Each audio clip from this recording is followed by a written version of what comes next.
என்னை ஆட்கொண்டவரும் நான் சேவிக்கிறவருமான ஆண்டவராகி இயேசு கிறிஸ்துவின் நாமத்தினாலே அன்பினல் வாழ்த்துக்கள்.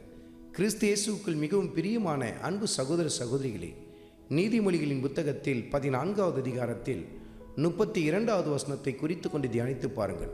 துன்மார்க்கன் தன் தீமையிலே வாரிக்கொள்ளப்படுவான் என்று சொல்லி எழுதப்பட்டிருக்கிறதை நீங்கள் பார்க்க முடியும்.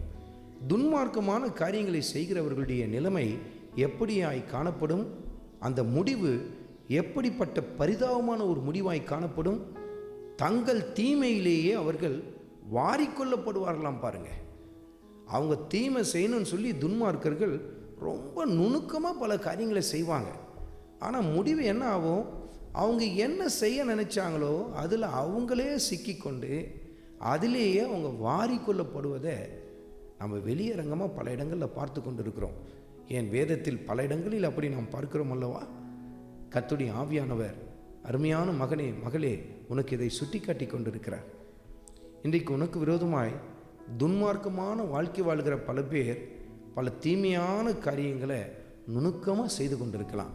ஆனால் அதெல்லாம் கண்டு கலங்கி கொண்டிருக்காதே. இப்படி தான் மொர்தெகாய்க்கு விரோதமாய் ஒரு துன்மார்க்கன் மிக நுணுக்கமாய் ஒரு தீமையான காரியத்தை செய்து கொண்டே இருந்தான். ஆமான் எனப்படுகிற ஒரு மனுஷன் அப்படி செய்தான் அல்லவா? ஆனால் முடிவில் என்ன ஆயிடுச்சு? அவன் தன்னுடைய தீமையிலேயே வாரிக்கொள்ளப்பட்டதை கர்த்தருடைய ஆவியானவர் தன் வார்த்தையில் எழுதி வைத்திருக்கிறார் அல்லவா? அருமையான மகனே, அருமையான மகளே, இன்றைக்கு உனக்கு விரோதமாய் தீமையான காரியங்களை செய்கிறவர்களை குறித்து கலங்கி போய்விடாதே, மனம் உடைந்து போய்விடாதே. அவர்கள் மனம் திரும்ப ஆண்டவருடைய சமூகத்திலே ஊக்கமாய் ஜெபத்தை ஏறெடு. அது மாத்திரமல்ல, நம்முடைய ஆண்டவர் இயேசு கிறிஸ்து தன்னுடைய வல்லமையுள்ள கரத்தினால் உன்னை பாதுகாக்கிறார் என்பதை மறந்து போய்விடாதே.